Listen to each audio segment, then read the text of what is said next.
राधे राधे आप सभी को। पिछले ब्लॉग में आपने देखा था जयमाला तक का शादी का वीडियो, और यहाँ पे हो रहा है तिलक, जो कि मेरा भाई चढ़ा रहा है गुप्ता जी को। ज़्यादा तो कुछ बना नहीं था, लेकिन जो कुछ भी था उतना ही हम लोग ने चढ़ाया था लड़के को। अंगूठी, चेन, घड़ी, जो कुछ भी रहते हैं, कपड़े वगैरह, तो सब कुछ मेरे भाई ने दिया था, यहाँ पर चढ़ाया था। और उसके बाद मेरी बारी आई थी कि मुझे जो गिफ्ट्स देने मिलने वाले थे ससुराल की तरफ से, वो यहाँ पर मिल रहे थे। और ये मेरे मतलब एक जेठ लगते हैं, कज़न में, वो ये सब रस्में कर रहे थे। ससुर जी बगल में ही बैठे हुए, यहाँ पर सामने मेरी दीदी भी बैठी हुई है। ससुराल से मुझे काफ़ी कुछ मिला था, 4-5 साड़ियाँ मिली थी जो कि सासू माँ ने खरीदी थी, एंड कुछ ज्वेलरी भी मुझे मिली थी ससुराल वालों की तरफ से। वो सब कुछ यहाँ पर चढ़ाया गया था, सबके सामने ही यहाँ पर रस्म होती है तिलक चढ़ाने की। तब ये सबसे पहले तो सिंगोड़ा मेरी गोद में रखा। हमारे यहाँ पे ये सिंगोड़ा होता है, उसी से सिंदूर चढ़ता है लड़की को, एंड उसी से सिंदूर दान होता है। और ये एक मतलब लाल धागे में रहता है, जो कि लड़की पहनती है गले में। और ये सारी ज्वेलरी मुझे मेरी शादी में मिली थी। इतनी ज्वेलरी मेरे सास ससुर ने मुझे दी थी मेरी शादी में। तो अब तक तो मैंने कभी किसी को बताया नहीं था, लेकिन आज ये शादी की वीडियो में मैं आप सबको शो कर रही हूँ। ये सारी ज्वेलरी मुझे मेरे ससुराल से मिली थी। तो तिलक होने के बाद मेरी दीदी ने सब कुछ कलेक्ट कर लिया रखने के लिए। और यहाँ पे काफ़ी सारे लोग आके रस्में कर रहे थे। यहाँ पे एक और रस्म हो रही थी, पान के पत्तों की कुछ रस्म हो रही थी। मुझे अब याद भी नहीं है, मतलब काफ़ी साल हो गए देखे हुए भी, तो उतना मुझे याद नहीं है। लेकिन जो लोग भी इस रस्म को जानते होंगे, आप लोग ज़रूर एक्सप्लेन करिएगा कि कौन सी रस्म हो रही है, शायद मुझे भी याद आ जाए। और मैं जानती हूँ कि शादी का वीडियो का क्वालिटी बहुत ज़्यादा डल है, लेकिन हम क्या करेंगे, उस टाइम में वैसा ही बना वीडियो। एटलीस्ट इतना यादगिरी तो है हमारे पास कि कम से कम इतनी निशानी तो है कि चलो हाँ, एटलीस्ट इतना हम हमारे बच्चों को दिखा सकते कि हाँ, हमारी शादी इस तरह से हुई थी। यहाँ पे मेरी दीदी और जीजाजी मेरा कन्यादान कर रहे, क्योंकि मेरे पापा नहीं थे तो मम्मी अकेले कन्यादान नहीं कर सकती थी। तो मेरी बड़ी दीदी और जीजाजी ने किया। ये पैर छूने की कोई रस्म है, तो इसका नाम तो मुझे नहीं पता, लेकिन ऐसा कहा जाता है ये पहली और आखिरी बार होता है औरत की ज़िंदगी में जब उसका पति उसका पैर छूता है। तो ये रस्म हमारे यहाँ पर होती है। आपके यहाँ पर होती है कि नहीं, ज़रूर बताइएगा कमेंट सेक्शन में।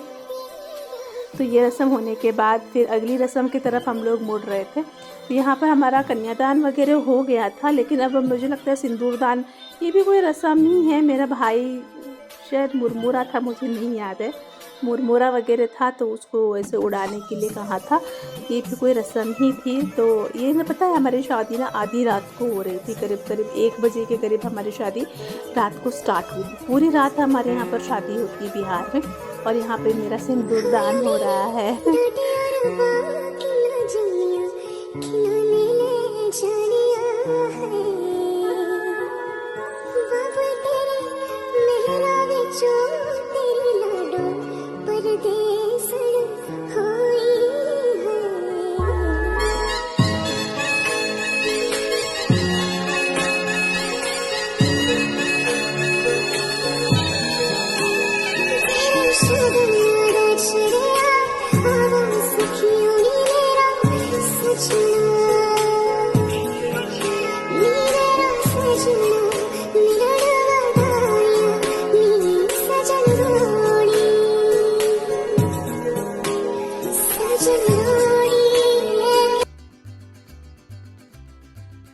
और सुबह के 4 बजे के करीब मेरी विदाई हो रही थी, लेकिन पता नहीं लाइट चली गई थी होटल में या क्या था, बिल्कुल अंधेरा सा था, तो आप साफ नहीं दिख रहा होगा। पर मेरी मम्मी थी वहाँ पर, मेरी दीदी थी, और मेरी विदाई हो रही थी। तो पता नहीं क्यों बहुत ज़्यादा डार्क था, मुझे भी नहीं याद है कि क्यों इतना डार्क था। शायद कुछ प्रॉब्लम हो गए थे इलेक्ट्रिसिटी के, तो उतना साफ रिकॉर्डिंग नहीं आया है। और ये यहाँ पर मैं ससुराल पहुँच गई सुबह के 5 साढ़े 5 बजे के करीब या 6 बजे के करीब मैं ससुराल में पहुँच गई थी। और यहाँ पर गाड़ी में बैठ के ही पहले मुझे सिंदूर लगाया गया, और उसके बाद सासू माँ ने आके मेरा वेलकम किया था ससुराल में। मेरी सासू माँ ने मन्नत लिया था कि जब भी मेरे बड़े बेटे की शादी होगी, मेरी सासू माँ को ना बड़े बेटे में बहुत जान बसती है, तो उन्होंने मन्नत पहले से ही ले रखी थी कि जब भी मेरे बड़े बेटे की शादी होगी तो मेरा बेटा बहू जब आएगा घर तब मैं उनको दौरा में उतारूँगी, मतलब उनका स्वागत दौरा में उतार कर करेगी, जो कि दौरा थे छठ पूजा में जो पूजा के लिए यूज़ करते हैं। तो इसी में हम दोनों को उतारा था। मुझे पता है कि वीडियो बहुत ज़्यादा धुंधला है और आप लोगों को ऐसी वीडियो देखने की आदत नहीं है। हाई क्वालिटी में आजकल सारे वीडियोस आते हैं, बट यकीन मानो इस वीडियो में बहुत बहुत ज़्यादा फीलिंग्स है यार। मतलब मेरी सासू माँ ने, सोचो आज से 16 साल पहले एक ऐसी लड़की जो कि गरीब की लड़की, बिना दहेज के, बिना कोई सामान के बिहार में आई है आपके घर में, और उसको भी इतना मान सम्मान के साथ इतना स्वागत मेरी सासू माँ ने किया। सबके अगेंस्ट जाके मेरा साथ दिया, मेरे पति का साथ दिया। साफ उन्होंने कह दिया था मेरा बेटा बहू ही मेरे लिए सब कुछ है। ऐसी सास सबको मिलनी चाहिए यार, सब कुछ डिज़र्व करता है। ये एक बच्चा हम लोगों की गोद में रख दिया था। ये शायद सभी के घरों में होता होगा, आपके यहाँ पर होता है कि नहीं ज़रूर बताइए।